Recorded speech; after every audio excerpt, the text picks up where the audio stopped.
Today I'm looking at about, I think 50 minutes, is that right, that I've got to go through this.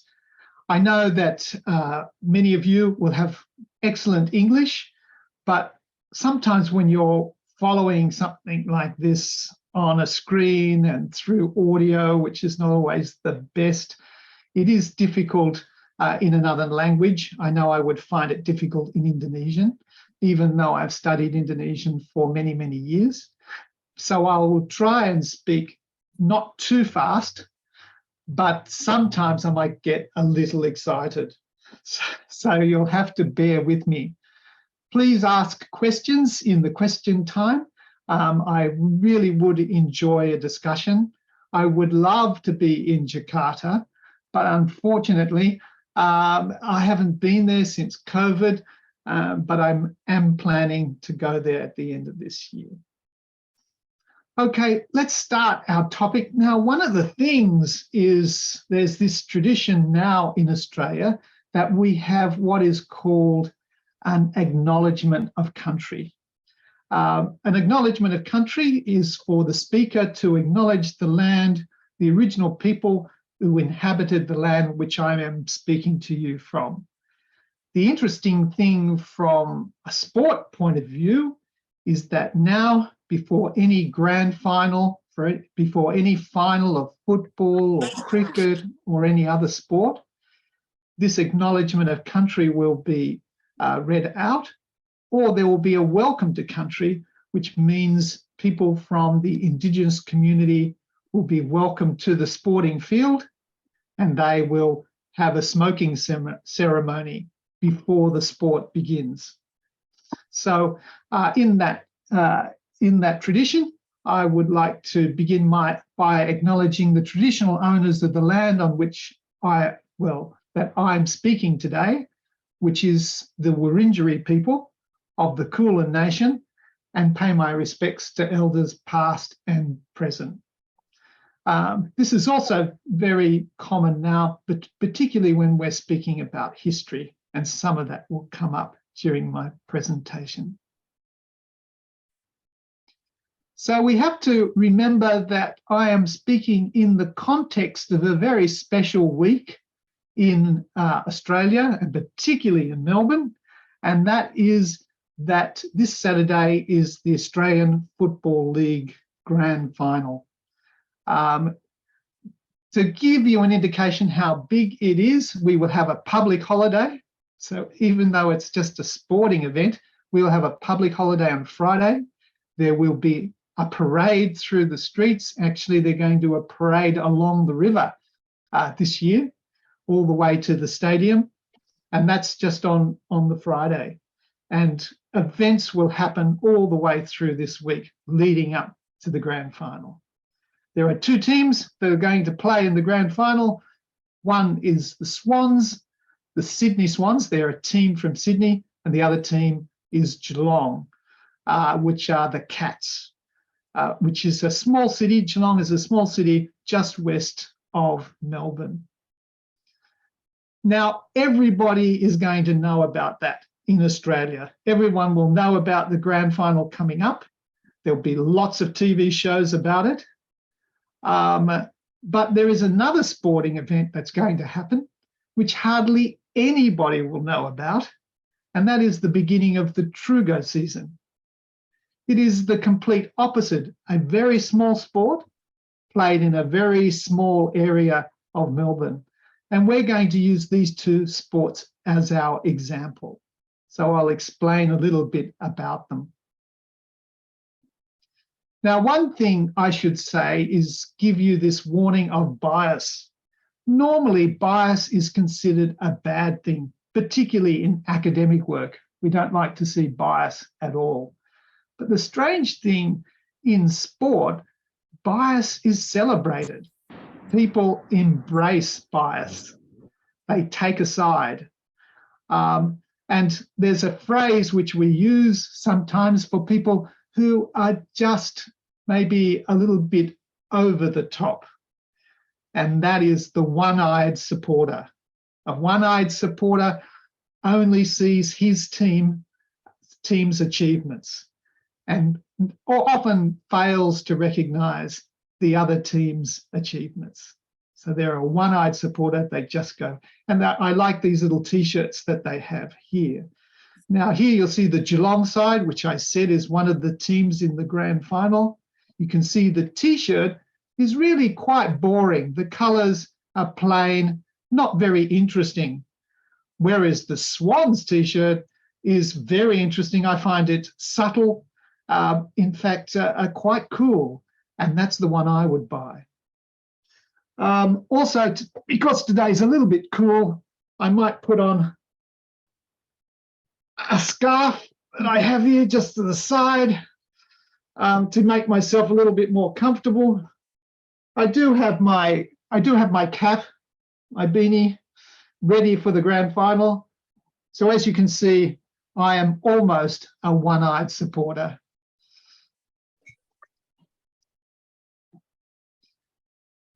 Now, as I said, this bias is really strange in football. It's part of the culture of football.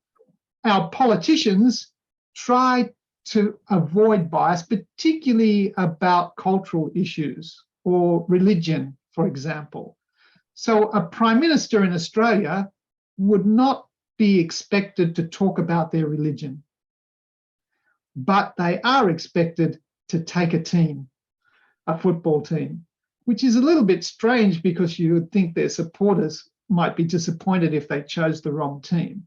But each prime minister will always declare what team they support. And here we see a few of them. I won't go through all of them, but there's Anthony Albanese is the current Australian Prime Minister, and his scarf tells us he supports a team Hawthorn, which is very disappointing, and I hope he eventually gets over it. He is from Sydney, so I'm very disappointed he's not supporting the Sydney Swans.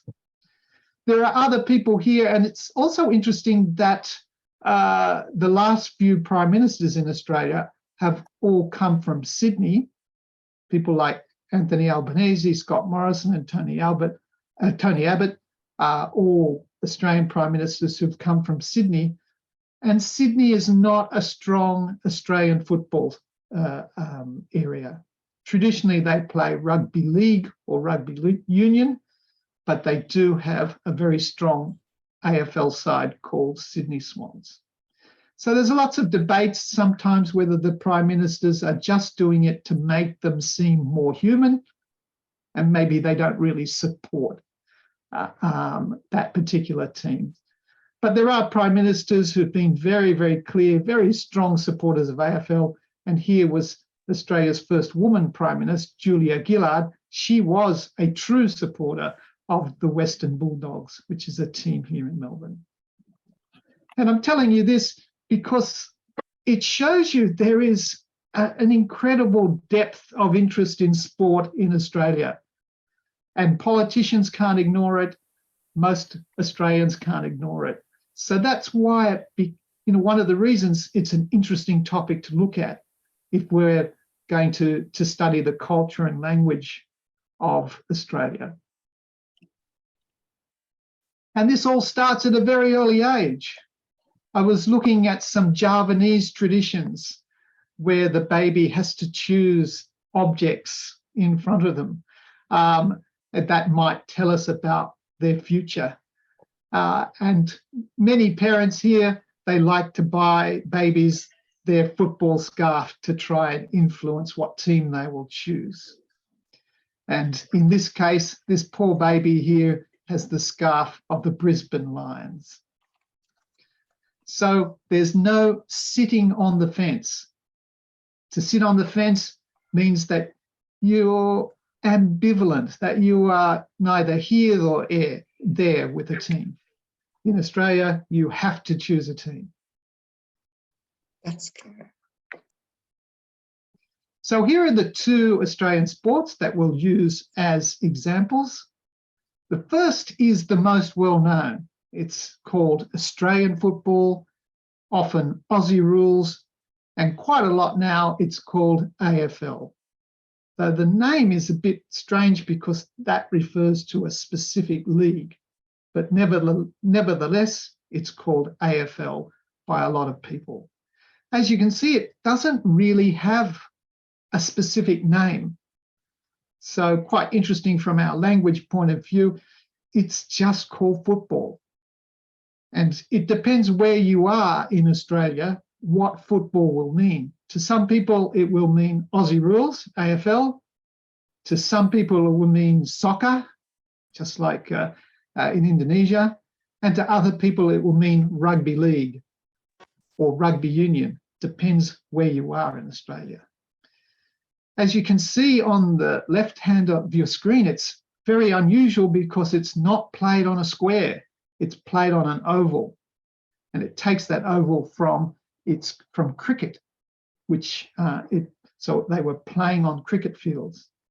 It's also a very large oval, which makes it a bit difficult to find places to play in Indonesia. So it can be up to 185 meters long. It's the largest football ground of all the footballs in the world. It also has the largest number of players. So there's 18 players for every side, for each side, I should say, playing.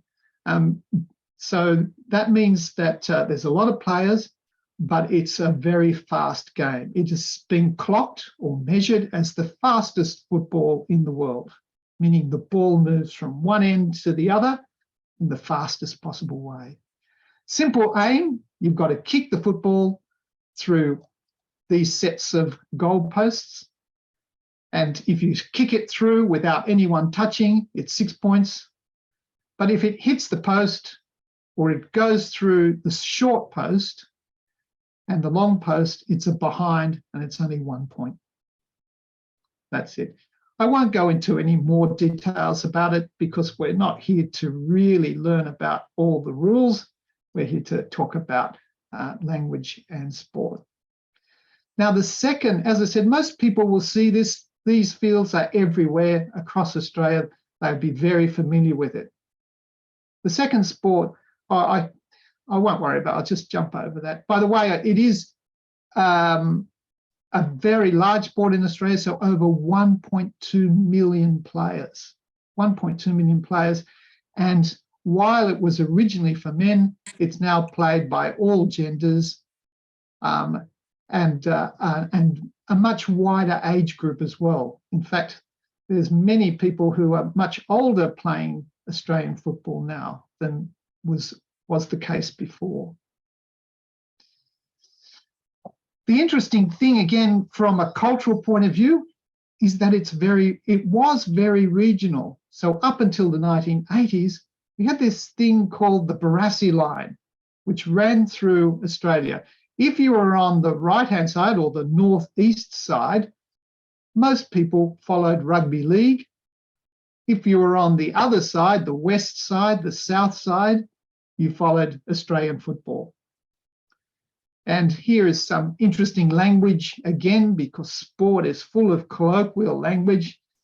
It was called, so if you wanted to insult someone who was playing rugby league because you were on the south or the west side of the line, you might call rugby league cross-country wrestling. And that was seen as an insult. So the people on the northeast side would reply with their insult, which was aerial ping pong. So because I grew up in Sydney, on the other side of the line, my father always called it aerial ping pong, even though I played it. I never remember him calling it Aussie rules. He just called it aerial ping pong. As I said, meant as an insult. Oops. Now, Trugo is a completely different sport. Hardly anybody knows it in Australia. It's played only in Melbourne, with one exception. And the aim of Trugo is to take a mallet, right? And there's the mallet there on the right-hand side. Take the mallet and take a ring, and then you strike the rubber ring through a set of goals down the other end of the court. So again, most sports have a simple objective. The skill is trying to get get continual success, trying to get the rings through. Now, in a game, normally there are 8 players and we play across 2 courts. So this is a much smaller sport. The courts are usually referred to in imperial measures, 90 foot long, which is about 27 meters. So this is why it's a sport I would like to share with Indonesians, because I think there's a lot of opportunity to find a small space and to play a game like Trugo. And one interesting fact is that I found a small hamlet in central Java called Trugo. And I don't know, no relation to the sport. It just happens to be a place in central Java called Trugo. I would love to play a game there one day. The goalpost, the other thing to know about Trugo is it has come from a railway tradition.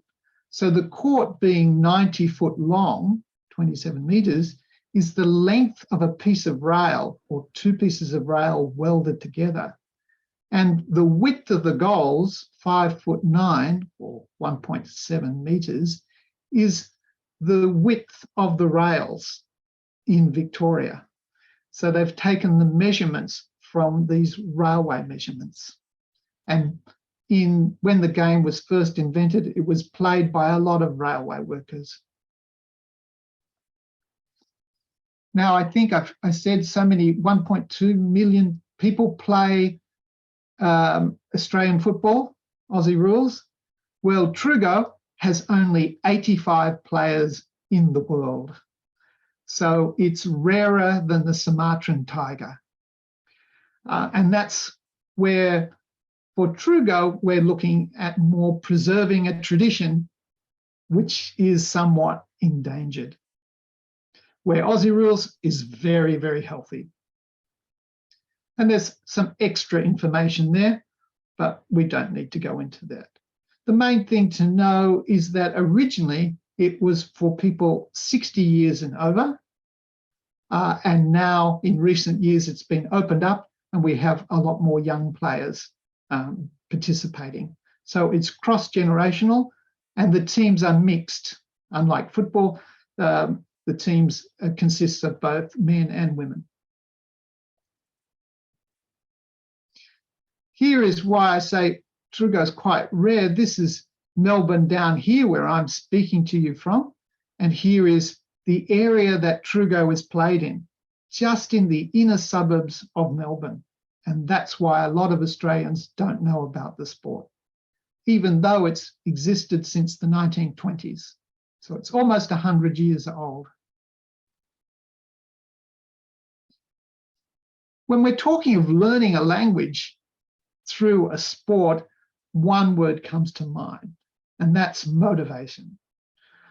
This is the key to language learning, motivation. It is more important than grammar. It is more important than structure or anything else, because without motivation, we will never see the distance. We'll never make it, because learning a language is a long distance event.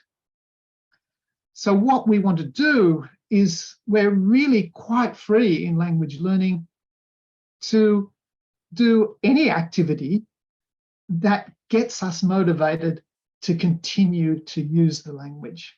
And that's one of the reasons I think sport should be considered. So this is a few words, this is a few things that I feel motivated about. First of all, motivation is very personal, which is one of the problems when you're devising a curriculum for language teaching, is that each of the students have their own tastes and their own interests. And we've got to try and capture those interests. So I follow my interests, my passion, dreams, and curiosity. These are all part of motivation, a much simpler way to think about it. And also people being motivated, and I know I'm motivated by building up relations with people, cultures, and histories.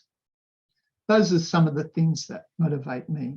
And because it's personal, I should say here that We talk often in motivation about intrinsic and extrinsic motivation. So in terms of intrinsic motivation, in sport, you just enjoy playing. It's not because you think you're going to earn money or you're going to be the best ever. It's just something that you enjoy. Where extrinsic motivation, people are generally fixed on earning an income, or they want to just win an award. An interesting case for us in sport in terms of motivation, which is such a big thing in sport, so there's a nice overlap with language learning, is an Australian player called Nick Kyrgios. He's usually, because of his last name, seen as Australian Greek, but really he is an Australian Greek Malay. His mother's Malay. In fact, he is descended from the royal houses of Selangor, and it goes further back. He does speak Malay and some Greek, so you would be able to have a few words with him in Malay. But he's quite famous and quite controversial as someone who was seen as extrinsic motivated by money, in this case, that you could earn a very, very good income from playing tennis. He may not be so open about talking in that way these days, but it's an interesting debate, and that's what we're looking for in terms of language. We're looking for interesting debates that come from sport. Again, because something's so personal, we usually start with our own history. What sports did you play when you were a kid? What sports did you play at school? These are quite important and will be part of your background as you come into it. I put mine up. I ran as an athlete in middle distance, and I also played Aussie rules, as I already mentioned, even though it was in Sydney at a time when there was no Sydney Swans, there was no Sydney team. I still played there. In my school, it was strictly rugby union, but I formed a rebel team. So this was some of my school teachers were very unhappy about this team because they did not want to have Aussie rules in our school. Again, another little cultural clash.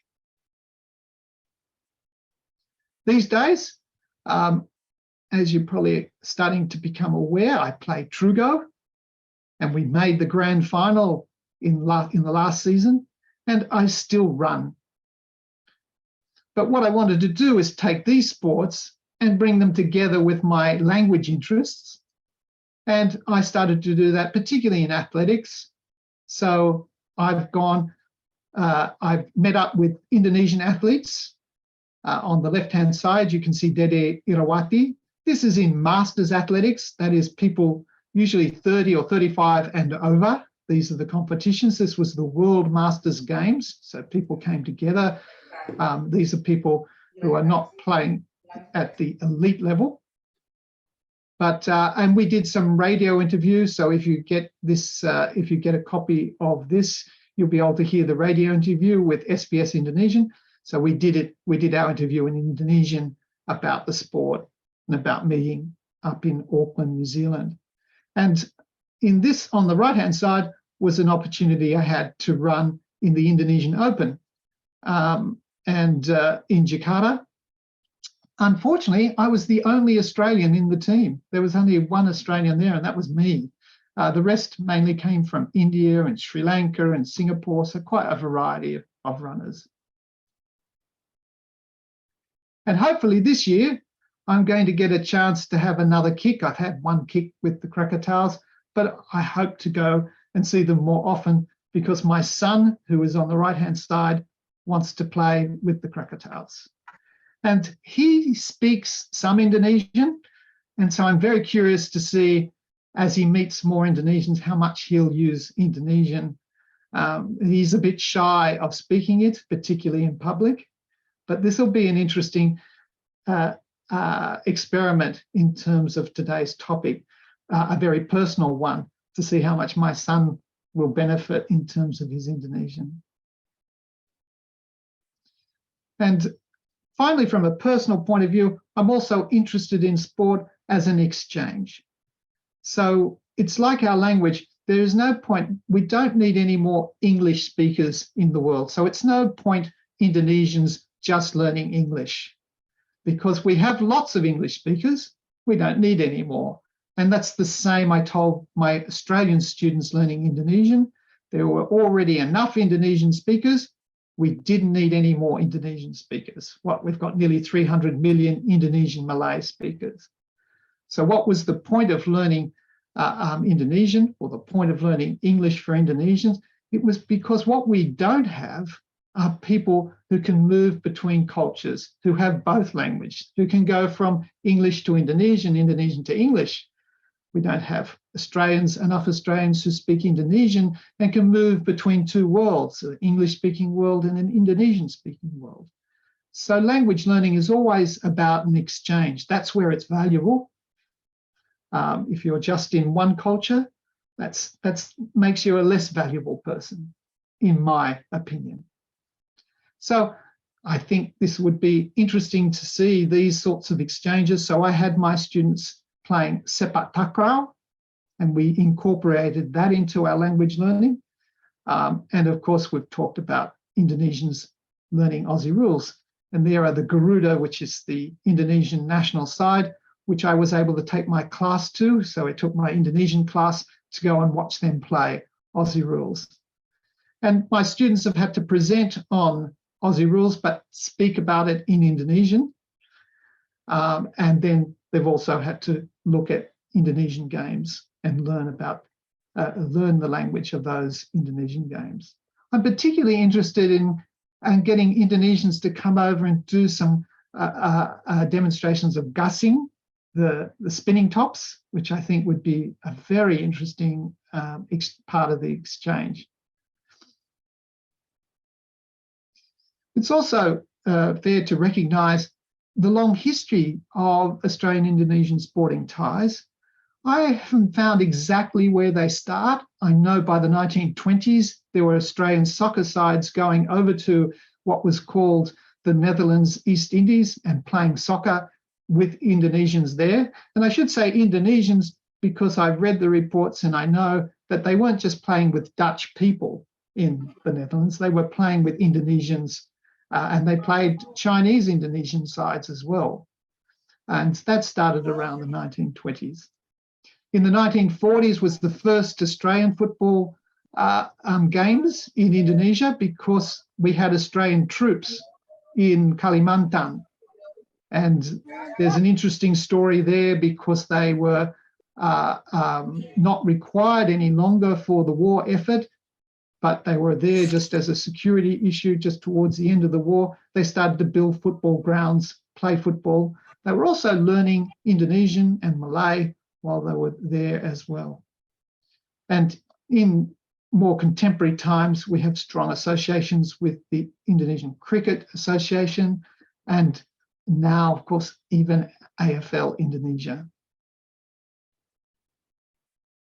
In terms of language, an approach to language learning, we've got to consider two things. So having said all of that, we've got two things to consider. And one is the practical side. Saya Evi, Bu, dari Sastra Inggris. I can just hear a lot of talk. Some people, you might have to mute your microphones. So on the practical side, yep, we want people out there actually playing the games and learning English while they're responding with action. But that's part of it. And then on the side, particularly, say, from a university point of view or students at a university point of view, we're hoping that they'll also balance that with cultural learning about different sports. And we've got to take a very broad view of what sport is. So here I'm talking about sport in history, in literature, and linguistics, and art, and regionalism, and even the politics of sport. So there's lots of interesting things to explore. This, by the way, down the bottom is a Melbourne University group which I had. So I did a seminar where we looked at the history of Trugo, and then we were able, so we did that in the clubhouse. They had the lecture in the clubhouse, and then we were able to go straight out of the clubhouse and have a game of Trugo so they could experience the game. So this is about broadening the idea of what you think of when we say sport. So a rethinking of sport as a cultural phenomenon. And we see sport in our films, we see it in our art, we see it in our literature. So it's quite interesting to bring those things into the language learning classroom. One of the films I used for my Indonesian class was a film called Romeo and Juliet.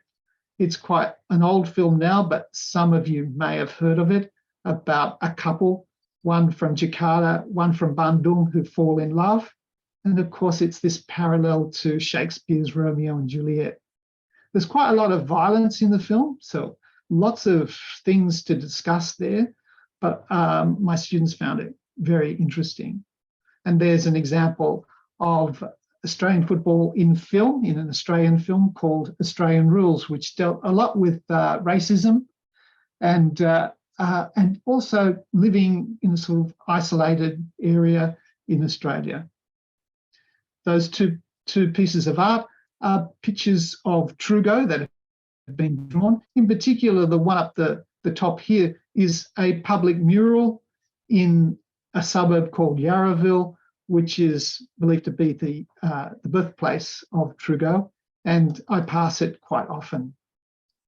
I'm sorry, I look a bit like a bank robber there, but we'll put that down to COVID. How are we going? Hopefully, it's hard talking to a camera. Sayangnya saya tidak bisa di situ supaya bisa omong langsung sama kalian. Di sini saya hanya menghadapi kamera saja. Jadi kalau ada pertanyaan jangan lupa. So we're talking about cultural learning. Here we are. There's all sorts of questions that come up for the language learner when you're approaching a topic like sport. And I put some down here. I don't need to go through each of those questions. If I just take one or two examples, one of the things we'd want to know about before we started learning another culture is, how do you feel about sport? How do you perceive sport? So we have to start with you first and your culture first, and then we take the next step, which is looking at the other culture. Why is sport an important feature in Australian culture? We know it is. We saw, even right up to the Prime Minister level, them having to choose a team. It would just be controversial if they said, if a Prime Minister said, oh, look, I'm not interested in football, it would be a very controversial statement. Would be interesting to see how people would react. So there's a whole bunch of questions that come up. At the moment, a lot about women in sport, and also the idea of sports being very specific to a certain area, part of a tradition of a region. Because we're now, a lot of people are so used to globalization that we get to miss out on some things which are very, very local in terms of culture. With that in mind, there's been quite a strong movement now to preserve regional games and sports that are part of the culture of very small areas, not national sports necessarily, but sports which are traditional sports from different regions. And the United Nations has a group called Traditional Sports and Games, often using the acronym TSG. And there's a quote there from the Director General in 2003, talking about the celebration of Indigenous and traditional forms of sports and games, which derive from the roots of many different communities, being a growing feature of contemporary culture.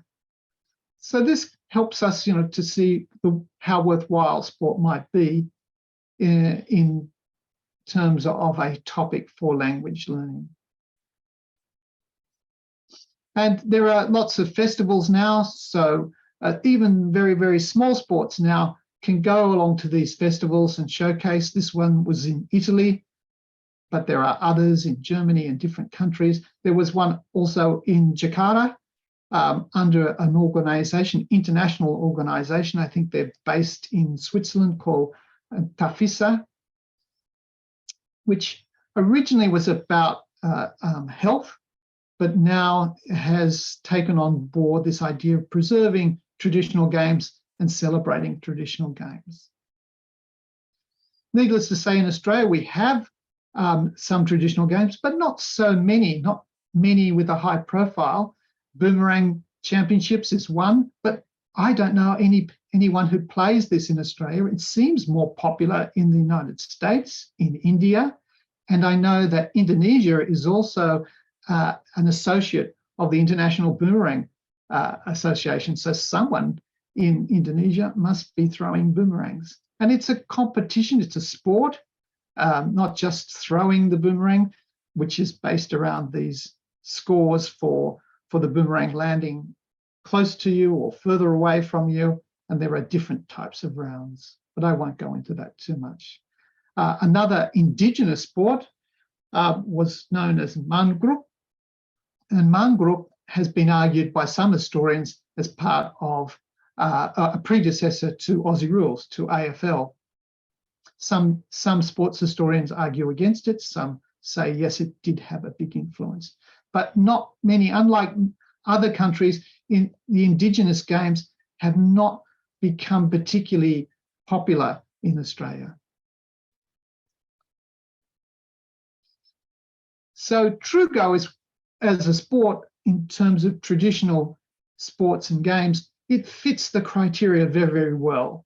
And it is a sport that we're trying to preserve as part of a cultural heritage. As I said, there's only about 85 players now. Australian football is an Australian sport, and so it also is a sport that is celebrated under this banner. But Trugo is perhaps fills the criteria a little better in terms of something very, very local and gives us an insight into a community's culture, which is really distinct from other sports. There were lots of other things I could talk about here related to its origins in the railway workshops as a working class sport. So it was shunned by people, middle class people or upper class people during the periods in the 30s and the 40s because it was seen as very, very working class. But now it's become open to all, and even juniors down here, we're hoping to get involved. Okay, talking about the practical, there is a problem, and that's our brain. Our brain, or if you're learning a language at university as an adult, there is a problem that your brain already has words for everything that you can see. It already has a word for a ceiling, for a wall, for a table. I'm just looking around me now. So it often doesn't want to learn another word for all those things. It seems impractical. I already have langit-langit, tembok, atau dinding, komputer, meja. It doesn't want to put another layer on top of that because it wants to be as efficient as it can. So we've got to find out ways of convincing our brain to take new words for things it already has. And an interesting thing is that once we are adults, we store our second language in a different part of the brain. And this is where this physical activity, going out and learning a game and taking part in a game, helps us, because now you're engaging different parts of the brain in an activity with language integrated into it. So if you throw a ball or handball something, a ball to somebody, and tell them, catch it, using the English catch it, it doesn't matter that there are other words inside you like tangkap, or lepas, let go the ball. doesn't matter those words are there because of the immediacy of the physical reaction that you need to respond to someone throwing a ball or you throwing a ball. It means that it helps the brain attach those new words to an action rather than translation. So this idea of out there playing a sport helps us avoid translation quite a lot in a way that we often can't do when we're doing academic work. And this is found in quite a lot of teaching methodologies. So there was back in the 1970s, but it's still used to some degree, a thing called total physical response, or TPR. And TPR was getting students to physically respond to instructions from the teacher, or in our case, a tutor. So they might give them a series of orders to stand up or sit down, to go over and pick something up, but the students had to respond. It wasn't writing down in a book something. They had to link a physical action to the language that was being used. So when we talk about going out and playing a sport to learn a language, this is quite in tune with the essence of TPR. As we moved on to areas like communicative approach, it was about making communication the priority. That is, language grammar was important, syntax was important, pronunciation was important, but it wasn't the priority. The priority was to have meaningful language which we could communicate with. So that's one of the useful things in terms of both culture and also that physical approach. At the moment, there's a lot of interest in incorporating intercultural methods of language teaching, where culture is the learning priority. And if you're talking about culture as a learning priority, then we've got to find specific cultures to talk about, right? So we don't want to learn English as a sort of generic language. We want to look at English in particular cultures so that we can learn about them. Naturally, language itself is of great interest and is very confusing sometimes to people in the sporting area because it involves a lot of colloquial language, sometimes a lot of slang, sometimes even swearing if you get overexcited. And it's hard to know exactly what's happening, but that sporting language does play a role in our everyday lives. For instance, if someone comes up to me after the weekend and says, "How did the Swannies go on the weekend?" that might be because they're interested in football, but it may not be.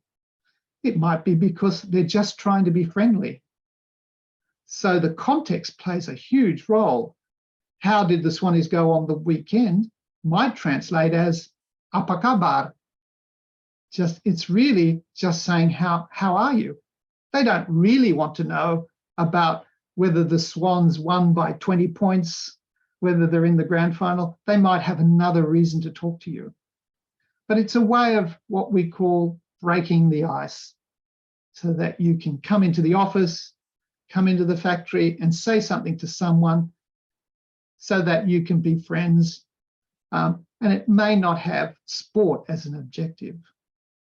Other phrases can come in like, "Don't handball the problem to me." Handball is how we pass in Aussie rules. To handball, you're not allowed to throw in Australian football. You have to hold the ball and punch it if you want to pass it. But that's come into general Australian English, as in people who don't want to deal with a problem, so they give the problem to somebody else. And in this case, so, I don't know, it's not my fault. That problem was handballed to me by such and such.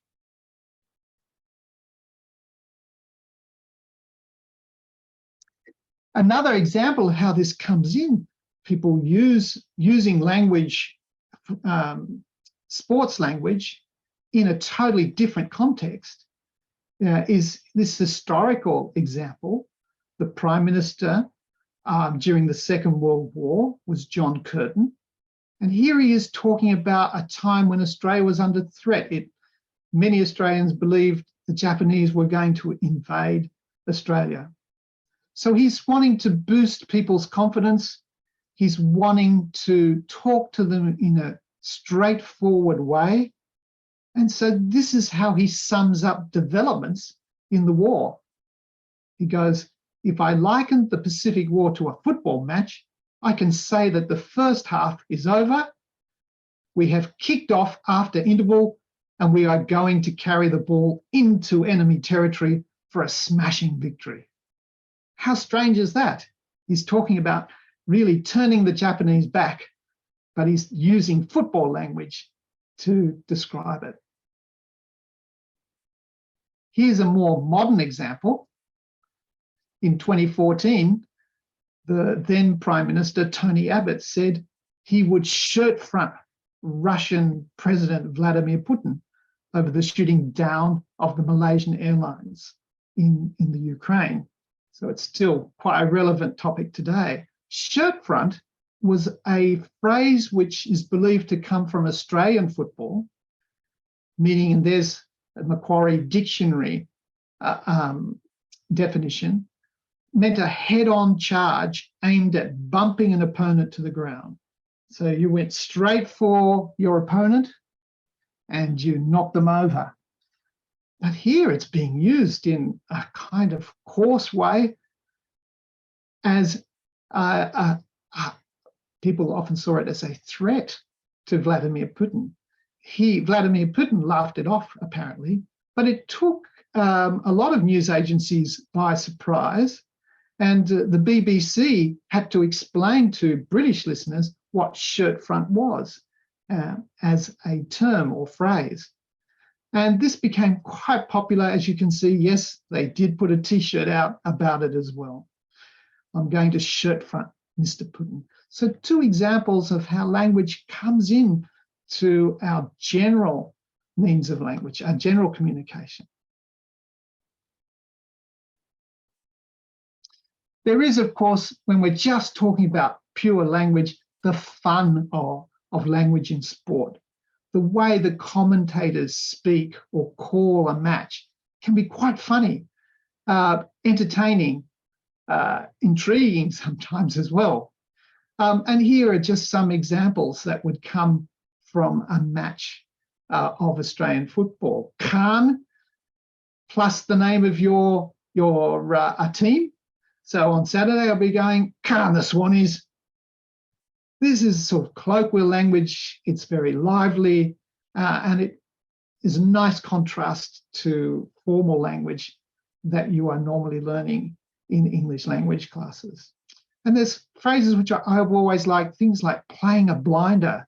Blinder is to be blind, is not to be able to see. So why does playing a blinder mean to play really well? Some people might interpret it as something negative, something that they can't see. But playing a blinder is to play extremely well. And at this time, heading into the grand final, and I'm going to have to finish up soon, so I'm almost finished, but going into the grand final, you'll have a lot of people which they call bandwagon supporters. That is, they didn't follow the teams very much. They didn't follow the teams very much during the season, but because the Swans are in the grand final or the Cats are in the grand final, they start becoming strong supporters just at the last moment. These are called bandwagon supporters. And there's a few others. I also like worm burner. When you kick very low, it means that any of the worms that are popping up will be burnt by the football as it goes past. I find that a very funny expression. So here are some final thoughts about learning English through Australian sports. Things just to think about. One is that learning a language through physical activity is in accord with many contemporary methodologies. So when we look at ways to learn, it fits very well.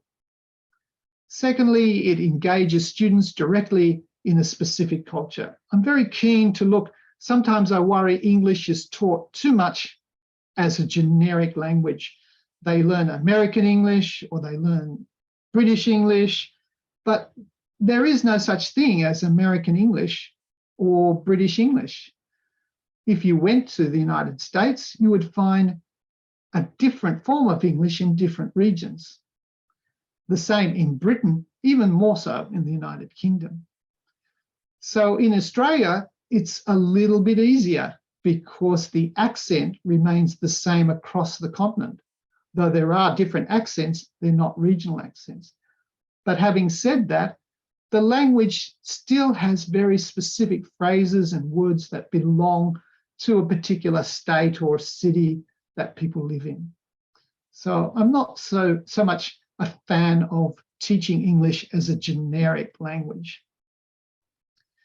The other thing is that it raises lots of interesting questions about the purpose of sport and its influence on the target culture.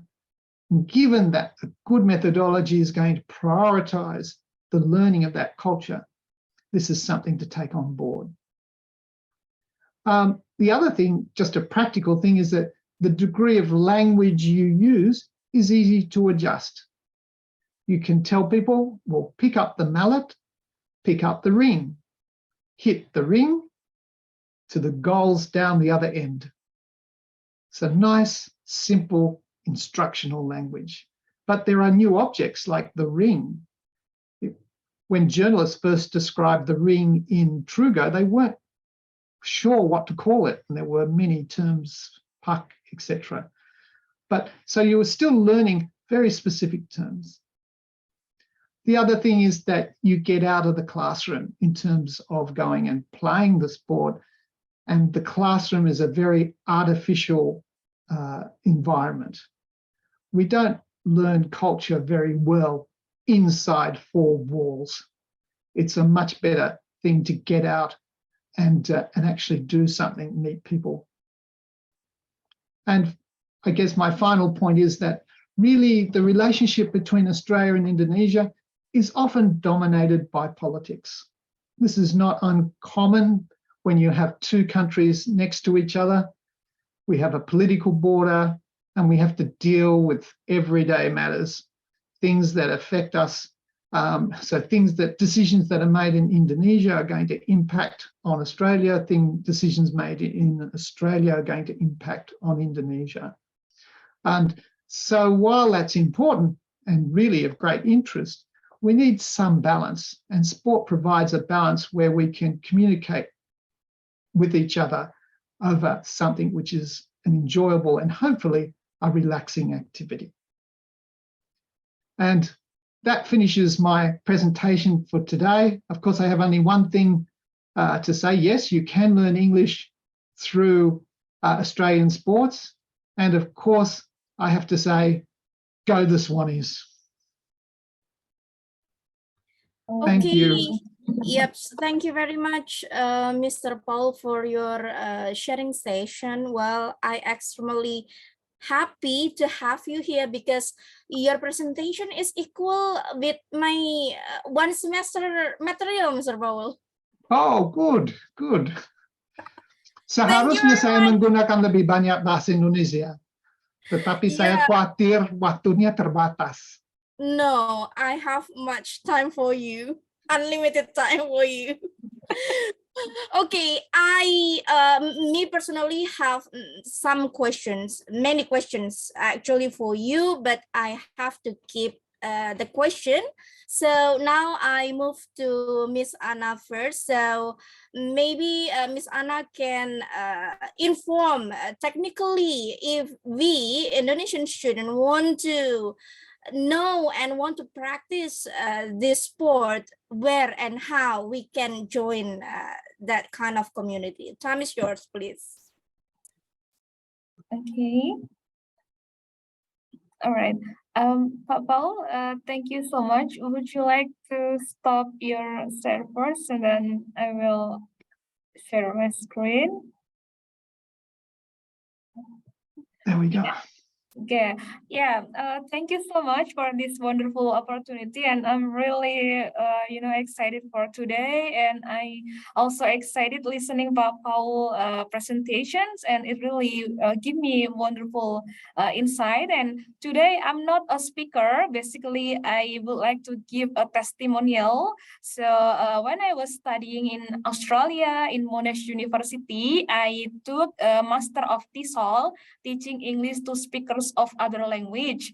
And then, so this is very important. I went to Australia, English speaking country, and I want to learn English there. And then the thing is, I think better learning English is through experience as well, not just in campus sitting on the chair, but I should join activity outside campus. And then sport is the key as well, because then I met a sport club in Australia.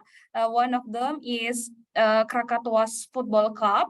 I also try other sport like hockey in Monash sport. And also I really excited to read some articles about Australian sport. But based on my experience, I spent many weekend playing with Krakatoa's football club, which also Pak Paul has mentioned before about Krakatoa's football club. And of course, it's really also amazing to know about Trugo. But in this time, I just want to focus on AFL, because when I arrived in Indonesia here, I also joined the club of AFL, Jakarta Bintang. So for those, who are here, if you want to try footy AFL, there is Jakarta Bintang in Indonesia. And also, if you are coming to Australia, of course, let's play or let's join Krakatoas, and then let's try Trugo as well. So this is going to be an amazing experience for Indonesians and Australian relationships, especially through sport. And of course, through joining sport, it improved my English conversation, because from this one you can see I have Australian friends, and they are welcome, they are friendly. So even I speak some local language, because in campus in Monash mostly the lecturers speak informal way. So when outside campus, and then for example, my friend, some of them in the first time they say Hoayang, and I still like thinking Hoayang, what does it mean? But it's actually how are you? But they said it in a informal or slang way, like Hoayang, gitu. And then footy, basically it is from football, and then wow, football, and then become footy, and then I learned some slang words through sport, and also some other words like let's eat chocolate, and then become chocky, and then biscuit bicky, and then so many things. Really nice to know Australian word, Australian slangs outside campus. And also like this, I have conversation with friend with Australian. Even there is Clarice is also a student in Monash, and then she went to Indonesia several times. So this is develop my language through experience, through join Krakatoas. And then after I finished my study from Monash in 2018, I went home to Central Java first because my hometown is there. And then the connection with sport of Australia still bring me to mingle with Australia. So when I went to Jakarta, or right now I am in Jakarta actually, South Tangerang, West is Jakarta. So we have the club here in Indonesia, especially AFL, Jakarta Bintang, Bali Hikos, Borneo Bears. And hopefully there will be some FL clubs or clinic in other city in Indonesia, or maybe UNAS. Yeah, if you want to have a FL training or club, maybe just let us know. And then this is one of my experience when I was in Jakarta. So I'm lucky because when I have communities through sport, and then it bring me to other experience. There is this is some Australians, and then I still practice my English because it is important when you are in Indonesia, you get back to your city or your hometown. Maybe your English will lose because you don't have practice much, but when you have Australian friends, you still connected with neighbor country Australia, and then I have friends and they're friendly and they also welcome to still join sport club, and then I still practice my English. So this is one of the event of Jakarta Bintangs in Gelora Bung Karno Senayan, ya. And then this is also when I was at my hometown, Central Java, before the COVID-19. I practice my English with my students in Salatiga. Of course, this is also not just sport. Basically, this is also to develop their English, because when I introduce the girls in Salatiga through sport, through footy, Australian sport, this is footy, they learn some English word like hand pass, kicking, marking, and then they appreciate their friend like good job, well done. So at least, yeah, we use our English, and then it's really more exciting for the girls, for the student in Indonesia while learning English and practice sport, and their confidence improve. Yeah, and their confidence, their communication skills develop. Yeah. And this is also with the help of AFL Indonesia. There is Barry, but Barry is volunteer here. And then, yeah, this is in Central Java, some pictures. For those who want to join AFL, please let us know in Jakarta. And of course, when we are coming to Australia, I want to get back with AFL club. And I support for Collingwood, but my husband support for Fitness One, Paul. So we still watch AFL match on AFL streaming online, and also we are excited too, especially me, to learn other sport and how to link with culture, language, and the bilateral relations Australia and Indonesia, and also to know through good today is really amazing, Papa. Thank you so much, and thank you, Mbak Yayu. I think that is enough for me. Yeah. Kak. Menurut ya, Okay. Okay, thank you very much. Boleh briefing. Okay, it seems the chairwoman of this department already joined. Can I say hi first? Hello, Ma'am Tuti. Masih di mute, Ma'am Tuti? Masih di mute, Ma'am Tuti? Yeah, okay. Hello, Ibu Yayu. I'm so sorry because just finished my presentation in Mandua Kampar Riau. Okay, it's okay. Please, time is yours. Before we go to Q&A, I give your time first, Ma'am Tuti. Okay, so sorry, ladies and gentlemen. Thank you very much, Mrs. Ayu, for giving me opportunity. Assalamualaikum warahmatullahi wabarakatuh. Good morning, everyone. First of all, I would like to thank Dr. Paul Thomas from Monash University. Hello, Paul. Hello, Bu Tuti. Hello, so sorry I'm coming late because just finished my presentation in Mandua Kampar Riau. I'm not staying in Jakarta. That's all right. I can present it all again to you when I come to Jakarta. Okay, thank you. Thank you, Mr. Paul Thomas from Monash University, who has given your time to provide us knowledge deal with learning English through Australian sport. Nice to meet you, Thomas, once again. Sorry. Okay, the second one to Ibu Anna Surjanto as the representative alumni of Monash University.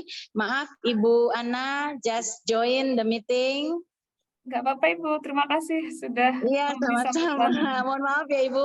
Saya di Riau baru saja menyelesaikan my presentation pengabdian kepada masyarakat. Jadi luar biasa ini terbagi di 3 lokasi ya. Our Zoom meeting this time in Riau, Jakarta, and Australia. Thank you so much. and all beloved students of English study program, especially for new students. Well, this is a wonderful beginning where UNAS has the opportunity conducting a webinar in the field of sport with Australian. We usually have webinars or public lecturing in the field of literature, linguistics, and culture. However, I'm sure this activity will give positive impact to all participants in enhancing our English skills, especially related to Australian sport and hopefully Australian culture. And for Mr. Thomas, just for your information, we also provide Australian culture course. Yeah, so I hope we can increase our collaboration maybe for the next webinar or the next opportunity. You are available, yeah. You don't mind to give any presentation or as a guest lecture, yeah, to give knowledge regarding the culture, Australian culture. Thank you. Okay, well, Tuti, are you done? Yeah, I'm Okay. done. Yep, thank you very much. Thank you very much, Ma'am Tuti. Okay, so now I move to discussion session. So I see some students already prepare the questions. So I give opportunity to Alpha. Are you here, Alpha? Yes. Should I turn on the camera? Yes, of course, please. Hi. Here's can I ask my question now? Hello? Hello? Yes, please. Yeah. Yes, please, Okay. Alpha. To Mr. Paul Thomas, my question is, there's two questions. One, what is the difference between Australian football and rugby? And two, what's the difference between trugo and croquet, which is, you know, kind of like the same game, but you used it on a park, like a picnic? Okay, That's all. so I can answer straight away. Yeah, Yes. please. Okay. Mr. Paul. So Australian football is one of the oldest codified football in the world. So it's surprising because we're a relatively young country, but Australian football was codified in the late 19th century. So about the same time as rugby and American football were starting to come together, Australian football had already established a club. The big differences is that one, there is no offside in Australian football. So as a player, you have to be aware of everyone around you. Also, in Australia, the rugby's split into two. So rugby union, we're talking now in the early 20th century, became a kind of upper class sport. So it was played in private schools. And a rugby league was seen as a more working class game. And Australian football didn't have that split. So some sports historians suggest that's why the crowds are bigger, and also that it has a higher participation from women, both as spectators and as also players. So rugby is, depends a lot on offside. So you always have to pass the ball backwards. Where Australian football, it's very open, and you move forward and back at quite a lot of speed. There are lots of differences. It's hard to go into all the details. Going on to trugo and croquet, trugo has descended in one way from croquet, but it's quite a lot different. To start with, it's one of the only sports, and I haven't found another sport, but as far as I know, it's the only sport where you don't face the goals when you're shooting for a goal. You face backwards. And this wasn't the case in the early days of trugo, so it looked a bit more like croquet. It actually looked more like the sports that preceded croquet. So there is a sport from Italy in the Renaissance period, in the 15th, 16th century called Palamaglio from Naples.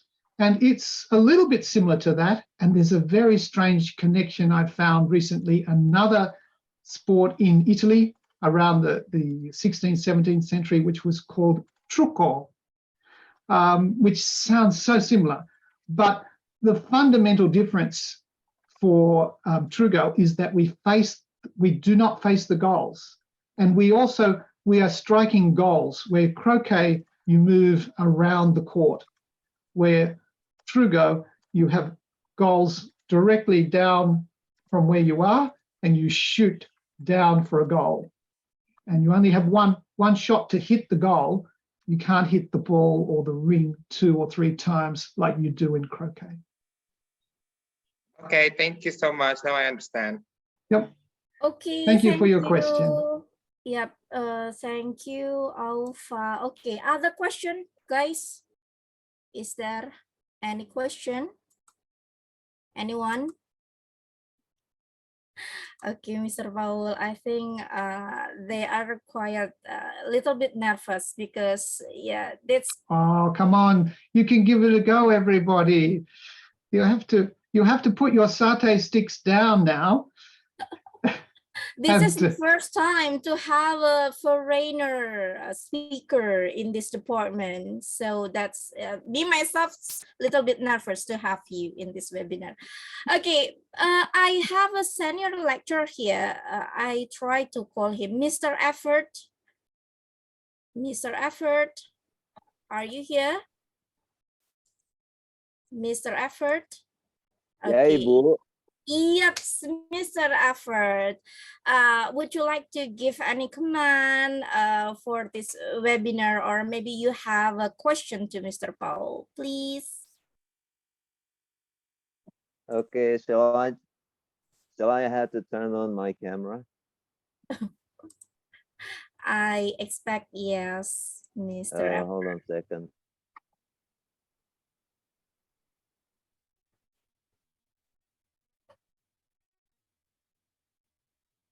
Okay, can you see my good-looking face? Yes, absolutely.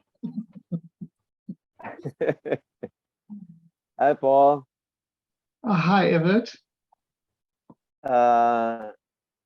Nice to see you, Paul, even it's only online or on the camera. But anyway, this is quite an interesting topic of discussion. Can Indonesians learn English through Australian sports? I agree that most English learners should learn through several activities, including sports.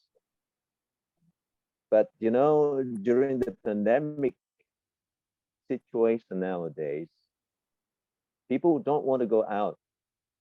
They tend to stay at home, learning all by themselves. Okay, I don't know, within 2, 3, 4 months later, they're still willing to go out to learn the language or not. But my question is, even though this is quite not related to the topic of discussion, if that's okay with you, Paul. Please. Okay. Do you think that learning English online is quite effective or not? Or do you have any suggestions of how to teach or to learn English online? Thank you, Everett, for the question.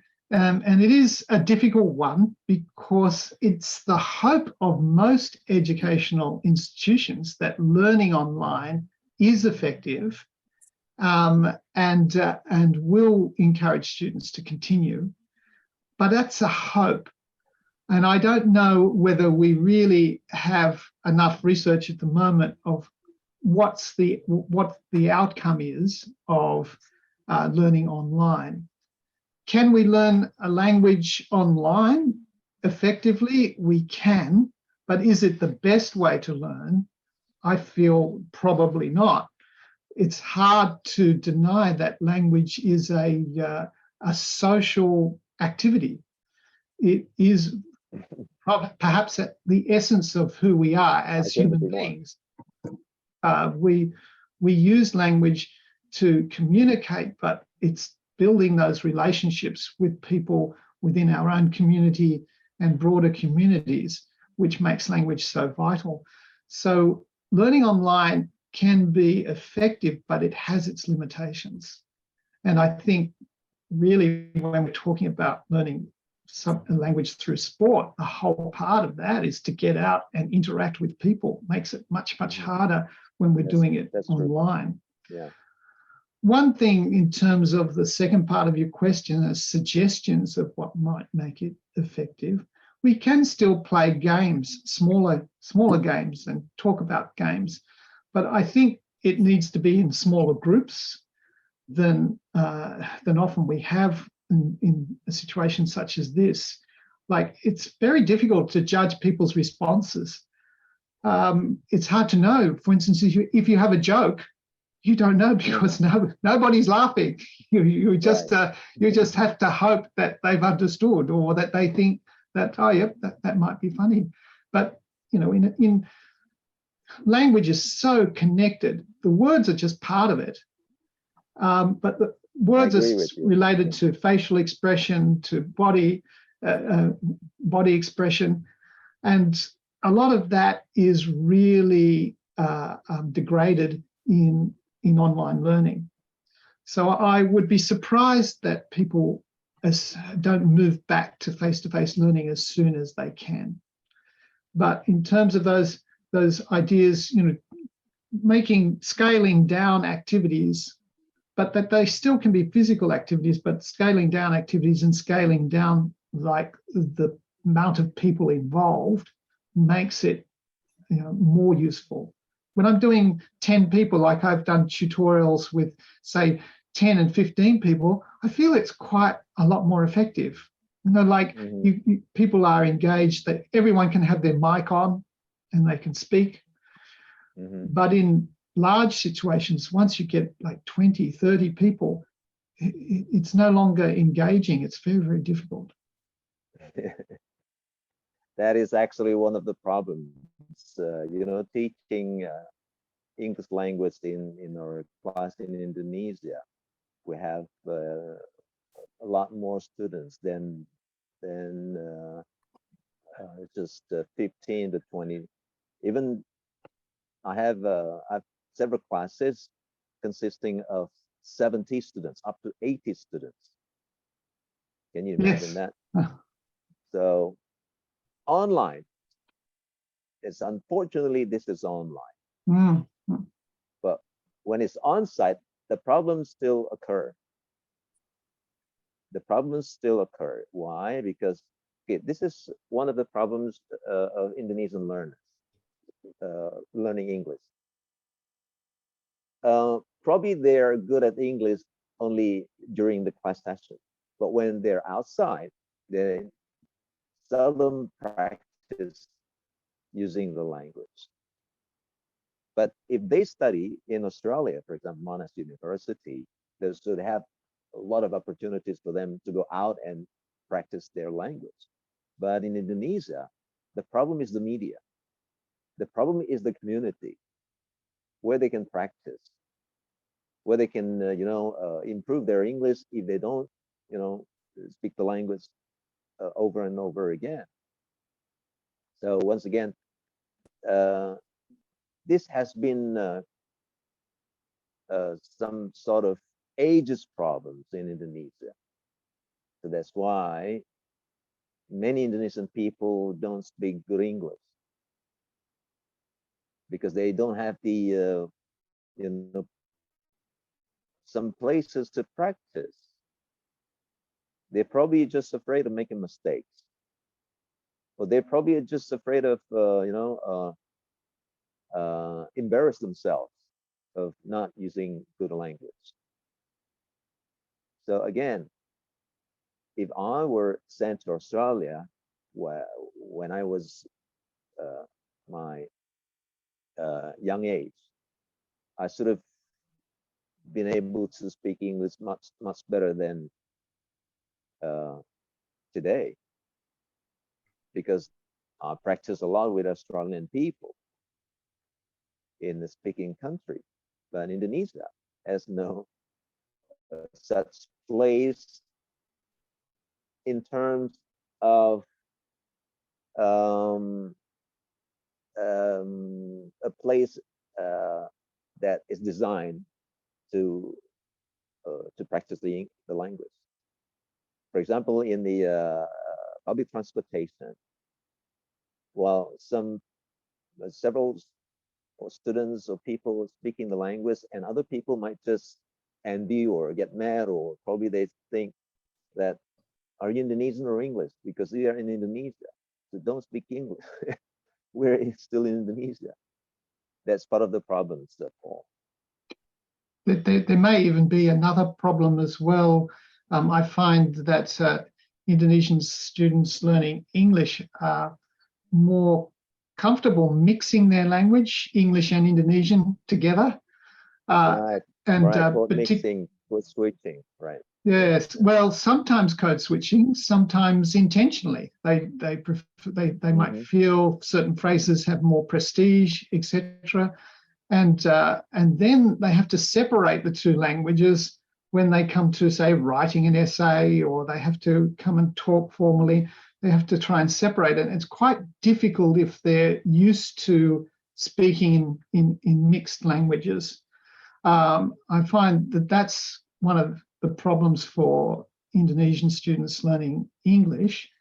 For Australian students learning Indonesian, it's also very, very difficult. We have the added problem when an Australian student learning Indonesian meets an Indonesian student in Australia, the Indonesian student wants to speak English and generally has better English than my students who are trying to speak in Indonesian. So that it is very, very difficult for them to pursue a conversation in Indonesian with an Indonesian student, because the student will either reply in mixed language or they'll just reply in English. And that's to do with the power relationship between English and Indonesia. As much, it's a cultural relationship, a power relationship between the two languages, which is unequal. Okay, well, Paul, thank you so much for answering all of those questions with them, even though they're not quite related to the topic of discussion. But I have one more question, Paul. Now let's get back to the topic of discussion. Do you think that, all right, this is quite a challenging question as far as I'm concerned. An English teacher, Indonesian English teacher, should also know sports in giving them English? Sorry, what's the last part? Do you think that Indonesian teachers or Indonesian lecturers should know sports? I think that if sport is such a large part of a culture, and we're looking at sport as part of culture, then you would think that that would be a natural avenue to explore. That if sport has this huge impact on language, which it clearly does in Australia and many other English-speaking countries, then it's something worth exploring, just from a cultural point of view. And then there is the practical, physical aspect of trying to trick your brain into learning new words.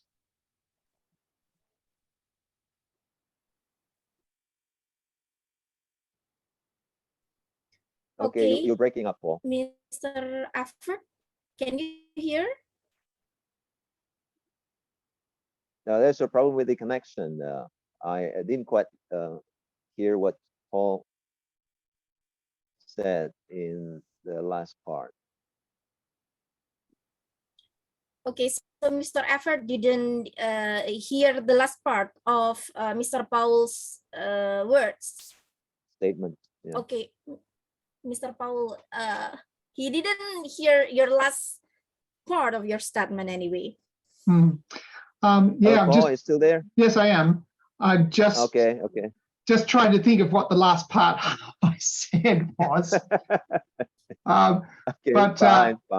But you know, the bottom, the essential element of what I was saying was that that you have this cultural aspect, which sport is clearly a major part of everyday life in English-speaking countries, but particularly in Australia. So it seems a natural topic to pursue. And also really to get out of translation, to trick the mind into learning new words for things it already knows, that physical aspect of doing things Yeah. is very, very useful. Gestures, body language. Yeah. Right. Okay, Well, I guess is it enough, Mr. Effort? I don't One think more? that I don't think that I don't think that I need to take up so much of a Paul's time to give this a lot of questions. I do still have a lot of questions, but I'm afraid that some students are still willing to ask a lot of questions. Thank you, Paul, once again for the Thank you. response. Nice to talk to you. Okay, thank you very much, Mr. Nice to talk to you too, Effort, Paul. for your question and comments. Okay, thank you. Okay, the last part No problemo. I give opportunity. Anyone want to give any question? No one? Well, can I have a chance to ask someone who may have had a positive experience using their English while playing sport? Is there someone who has been part of a team of any sport where they've used English very much? Okay, Nadira, you wanna say something? Nadira, can you open your mic? Nadira. Okay. Okay, let me try. Lucy, are you here, Lucy? They give comment on the chat box, Mr. Paul, but it seems they are quite shy to talk to you directly. So as you saw on the chat box, some students already delivered their commands, but yeah, when I call their names, they are just silent. Anyone, guys? Because if someone's brave enough to put their hand up, if they don't have a question, it doesn't matter, because I would just like to ask them a question. Okay, while waiting for the response, Mr. Paul, can I have a question anyway? Sure. Okay, so as what the captain of my department already mentioned before, my question is that, is there any possibility to have collaborated class between this major English literature department of UNAS with you, or maybe with Miss Anna later? Because yeah, not all department has a good international networking, right, Mr. Paul? And having you here is a blessing for me personally, because yeah, sometimes we only read on the books, okay, just based on the text, but now we can discuss directly with you, let's say talking about cross-cultural understanding, how sports can be one of the tools of us to learn, to understand, to share culture each other. So yeah, is there any possibility maybe we have a collaborative class? When you have a class, maybe we can join, or we can make a guest lecture virtually. How, Mr. Powell? See, with those particular classes, I'm not on the campus very much, and you'd need to contact directly those lecturers or find someone there. There is the Indonesian program at Monash University, and there should be a chance there for them to collaborate more often, both discussing literature or discussing film or anything else that's there. But I would have to, this is where I would have to handball it to somebody else. Okay then. Okay, thank you very much for your response. Anna, the last question for you. So if these students want to join, want to practice this sport, how can we make it? Sure. I mean, basically, me as here Indonesian and as an Australian alumna and still practicing Australia sport, welcome to the students, young people in Jakarta, including you. Just let me know when you want to join the AFL training, and of course, just keep in touch. And we are so happy because Pak Paul also from Australia encouraged us and also give us insight and share experience and amazing things about how Indonesians also can learn English through sport. And here I am in Indonesia right now. Please let me know if you want to experience Australian sport, one of them AFL, and also I will keep in contact with Jakarta Bintangs or AFL Indonesia, and then please let us know. And and that is why I'm still connecting with communities, with Australian Sport Club, because this is also my experience to practice English as well. Besides basically to empower young generation. And thank you for this opportunity, and please let me know. And well, Pak Paul, thank you, Pak Paul. I still connect with you as well to give me again, spirit, how we keep our relationship of Australia and Indonesia, because Australia is our neighbor, and then let's make great, friendship, and one of them through sport, and the implication we can learn English as well. Okay, thank you, Anna. So I think no more question for students. So before we close this webinar, can I ask a closing statement from Mr. Paul before we end this webinar? Not that I've prepared a closing statement, but I will do my best. Look, I have really enjoyed having this opportunity to say or to talk a little bit about Australian sports. As you've seen or heard in my presentation, I see sport as a really essential element in understanding a culture and a wonderful way of exploring another culture, particularly if you interpret sport in perhaps broader understandings than we normally do. And as language learners, I think we're more than capable of doing it. I want to thank Anna and Yayo for this opportunity as well. You've been wonderful hosts, and I hope that everybody, and I only see your names there, I hope everyone's been able to understand my presentation today.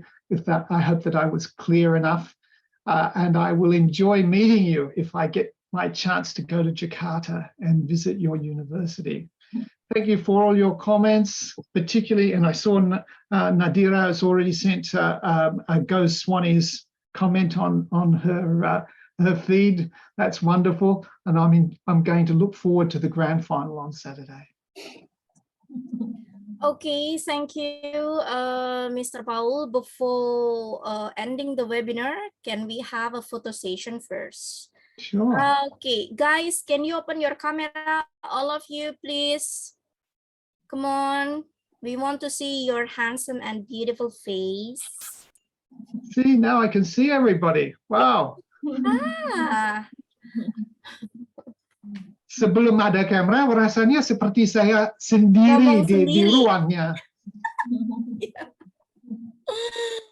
Okay, so Anna or me, take picture. You, Mbak. Oke, the first slide ya. First slide dulu ya, guys. Coba yang masih tiduran, coba bangun dulu ya. Oke. 1, 2, 3, give me your best smile, guys. Cheers. Okay, But should we take one with them all saying "Go Swannies"? Wait a minute.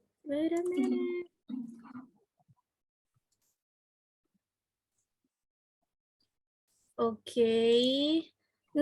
The next slide. Give me your best smile. Cheers. Oke, sebentar.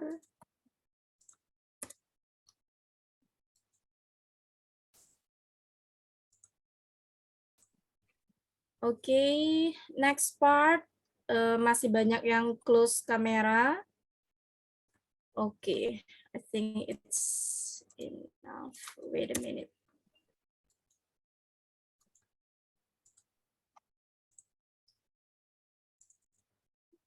Okay, it's done. So,